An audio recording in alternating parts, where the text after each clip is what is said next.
পৃথিৱীলৈ ভয়ানক দুৰ্যোগ আহি আছে। এই ভৱিষ্যতবাণী এগৰাকী শিৱভক্ত বাবাৰ। পৃথিৱীলৈ দুৰ্যোগ অহাৰ পূৰ্বে মুখ্যমন্ত্ৰী ডক্টৰ হিমন্ত বিশ্ব শৰ্মাক বাবাই তেওঁৰ শক্তিস্থান দৰ্শন কৰিবলৈ আহ্বান জনাইছে। অন্যথা অসম ধূলিস্যাৎ হ'ব বুলিও বাবাই সতৰ্ক কৰি দিয়ে। নলবাৰীৰ বৰক্ষেত্ৰীৰ আদাবাৰীৰ শিৱ বাবাৰ শক্তি মন্দিৰৰ বাবা বাপকন কলিতাৰ এই ভৱিষ্যতবাণী। কোভিডতকৈও ভয়ানক দুৰ্যোগ আহি আছে বিশ্বলৈ। পৃথিৱীত পাপৰ সীমা নোহোৱা হৈছে, য'ত সৃষ্টিকৰ্তাই সহ্য কৰিব নোৱাৰা হৈছে। যদি আমি ধৰ্মক ৰক্ষা নকৰোঁ তেন্তে ধৰ্মই আমাক কেতিয়াও ৰক্ষা নকৰে বুলি সৃষ্টিকৰ্তাই শিৱ ভক্ত বাবাক বাৰে বাৰে জনাই আছে বুলি মন্তব্য কৰিছে। কেৱল এয়াই নহয়, বাবাই মুখ্যমন্ত্ৰী ডক্টৰ হিমন্ত বিশ্ব শৰ্মাৰো ভৱিষ্যতবাণী কৰিব বিচাৰে। সেয়ে যিহেতুকে বাবাৰ শক্তি মন্দিৰ দৰ্শন কৰিবলৈ বাবাই মুখ্যমন্ত্ৰীক আহ্বান জনাইছে। 2016 চনৰ পৰা বিশ্ব শক্তিৰ বাবে বাবাই পূজা অৰ্চনা কৰি আহি পূৰ্বৰ বহু গোপন কথা বহুতকে অৱগত কৰাইছিল যদিও কোনেও বাবাৰ ভৱিষ্যতবাণী প্ৰচাৰ নকৰা বুলি কয়। এইটো সৃষ্টিকৰ্তাৰ নিৰ্দেশ মতে ক'বলৈ গ'লে মই 33 কোটি দেৱ দেৱীৰ শক্তিটোক পূজা কৰোঁ। হয়তো মোৰ শিক্ষাও নাই, মইতো চাকিয়ে জ্বলাওঁ বিশ্ব শান্তিৰ কাৰণে। 2016 চনৰ পৰাই মই বিশ্ব শান্তিৰ কাৰণে চাকি জ্বলাইছোঁ। মই তেতিয়াই পাইছিলোঁ কিবা কিবি পাই, হয়তো মই বহুত গোপন তথ্য বহুতক দিছিলোঁও, কিন্তু তেওঁলোকে প্ৰকাশ নকৰিলে। গতিকে এতিয়া আকৌ ইয়াতকৈ ভয়ানক দুৰ্যোগ আহি আছে। অকল যি অমিক্ৰণে এইটো নহয় বা ক'ভিডে এইটো নহয়, এনেকুৱা হৈছে যে পাপৰ সীমা নোহোৱা হৈ গৈছে, যাৰ বিনিময়ত সৃষ্টিকৰ্তাও সহ্য কৰিব নোৱাৰা হৈছে। গতিকে আমি যদি ধৰ্মক ৰক্ষা নকৰোঁ তেতিয়াহ'লে ধৰ্মই আমাক ৰক্ষা নকৰে।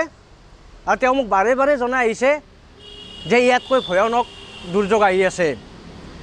গতিকে আমাৰ মাননীয় মুখ্যমন্ত্ৰী হিমন্ত বিশ্ব শৰ্মাক মই কাতৰ অনুৰোধ জনাওঁ, এবাৰ আহি এই বৰক্ষেত্ৰী সমষ্টিৰ শিৱ বা শক্তি মন্দিৰ দৰ্শন হওক, মোক পদধূলি দিয়ক। আৰু হয়তো ইয়াতকৈ মই অধিক জনাব পাৰিম তেখেতক। এই নহয়, নানান ধৰণৰ দুৰ্যোগ আহি আছে। আজি শুনিবই পাইছি, মই কৈ আছোঁ যে দেশত হত্যা, হিংসা, লুণ্ঠন, ধৰ্ষণ আদি কৰি অপয়মংগল আহি আছে। ইয়াৰ পৰিত্ৰাণ পাবলৈ হ'লে আমি পূজা অৰ্চনা কৰিব লাগিব। দেৱ দেৱীক পূজা অৰ্চনা নকৰিলে তেওঁলোকে আমাক শান্তিত থাকিবলৈ নিদিয়ে। আজি দেখাই পাই আহিছে, আজি কি অমুকত দলং ভাঙিছে, কালি কি পানী খাইছে। এই নহয়, ইয়াতকৈ ভয়ানক পৰিৱেশ ঘটাই দিব তেওঁ। কাকো এৰাই দিব এইবাৰ। বাবাক জগাইছে, কিন্তু বাবাই বাৰে বাৰে অনুৰোধ জনাই আছে চিএম ছাৰক যে আহক আপুনি এবাৰ, মই ভৱিষ্যতবাণী কৈ দিম। কিন্তু তেখেতে মোক এবাৰো সাক্ষাৎ দিয়া নাই। মই চিএম ছাৰকো জনাব বিচাৰিছোঁ, এই বাবাৰ পৰা জানি লওক তেখেতৰো ভৱিষ্যতবাণী। মই জনাই দিছোঁ তেখেতে কিমান বছৰ জীয়াই থাকিব, মই হয়তো সেইটোও কৈ দিম। মই আৰু 84 বছৰ জীয়াই আছোঁ, আৰু 84 বছৰ আছোঁ মই। গতিকে মই কাতৰ অনুৰোধ কৰিছোঁ চিএম ছাৰ, আপুনি এবাৰ আহক, নহ'লে অসম ধূলিস্যাৎ হৈ যাব, ধূলিস্যাৎ হৈ যাব। আহক এবাৰ আপুনি। গতিকে একেবাৰে বিপদ আহি আছে, কোনো চাইডে নিদিব। কাৰণ আজি ধৰ্ম কৰা ব্যক্তিবিলাকৰ নানান ধৰণৰ কটু কথা, ক'তো ওলাই যাব নোৱাৰি, নানান ধৰণৰ কটু কথা। ভণ্ডামী বাবা, সকলোৱে ভণ্ডামী নহয়, সকলোৱে ভণ্ডামী নহয়। গতিকে সকলোৱে নলবাৰীৰ পৰা আইডল হুছেইনৰ ৰিপৰ্ট, নৰ্থ ইষ্ট 365।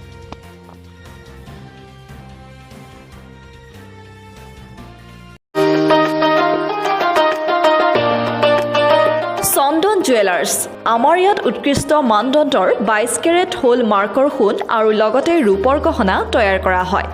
লগতে ইয়াত অভিজ্ঞ জ্যোতিষীৰ দ্বাৰা হস্তৰেখা আৰু কুষ্টি বিচাৰৰ লগতে প্ৰতিকাৰৰ ব্যৱস্থাও কৰা হয়।